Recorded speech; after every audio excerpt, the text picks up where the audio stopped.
A bad feeling or thought would steal literally hours or days even from my life. Hi, I'm Coach Bruce, and my life coach for ADHD parents. And whenever I didn't have my mindset correct, a bad thought would be a thief of not only my joy, but of all of my time. And what I mean by that is it's like whenever you let one bad thought in, it becomes your whole life. Everything is dirtied by this one bad thought. And that used to go on for, like I said, at least hours, sometimes days, maybe even weeks without me noticing, because I had no way to protect myself from the bad thoughts. Oh, scary bad thoughts. Yeah, they're bad and you can protect yourself from them. But if you don't, I want you to just take a second and think about how you're showing up on a day-to-day basis. How often do you let a bad feeling get in your head and control how the rest of your experience goes, whether it's for the day or if it's for an event that you're doing, or if you're playing a sport and you have a bad experience? How well are you able to let it go and to move on? And do you have a method for handling those bad thoughts to keep them out of power? If you don't actively act in a way to put yourself into power on a daily basis, then you are at risk. You are not walking into the day secure. Like you don't have your mental firewall up.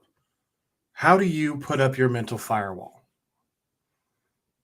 Do you have any sort of method or habit or any sort of routine that protects yourself mentally from all of the things that are coming to attack it, including the call coming from inside the house?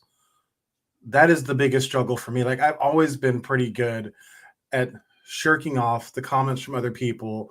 I'm not saying I don't care, but I've been pretty good at like letting them say the thing and then like letting that slide off of me after a little bit. But what would always persist was my own internal dialogue and the stories I tell myself about the thing that happened. So, for example, this morning, I woke up and looked down at my stomach and was very unhappy.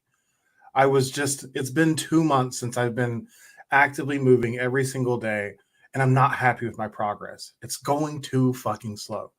So as I looked down at my stomach, I was just like, fuck this. Like, I'm so tired of this shit. Why am I not losing more weight faster?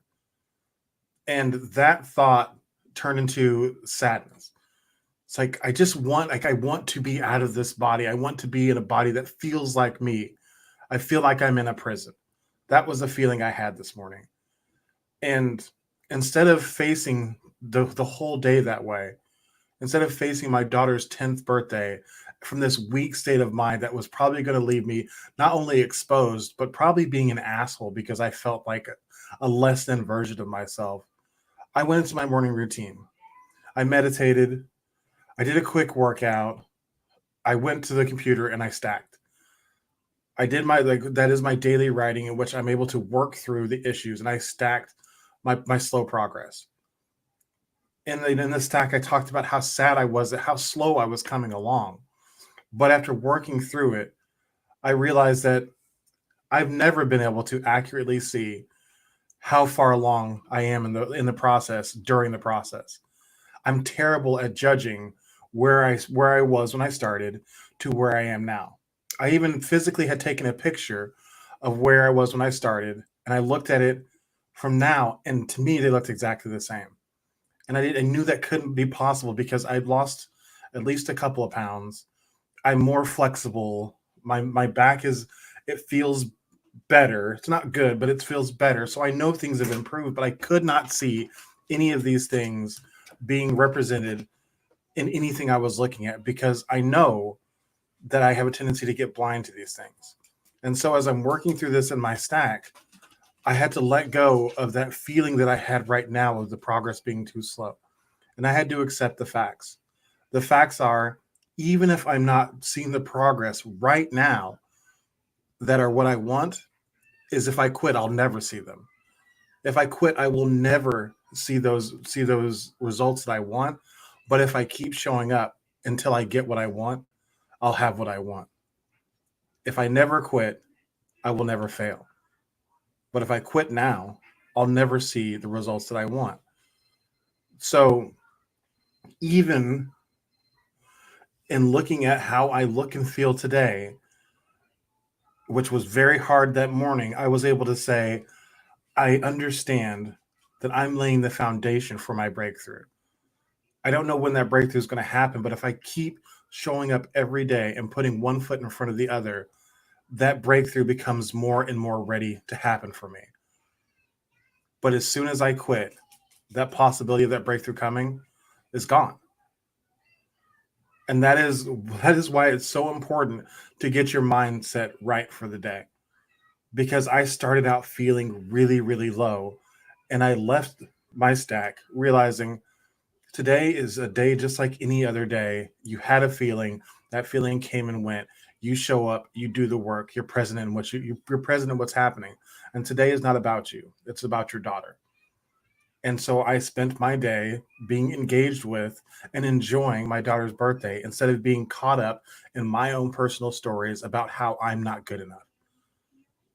That is the power of having a morning routine for me.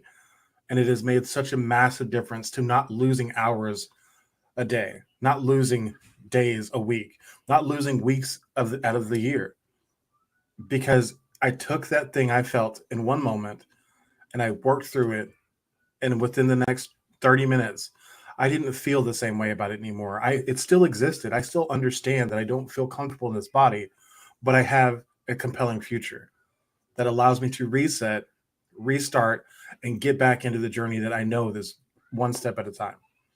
All right, that's it for me today. I'll talk to you guys tomorrow.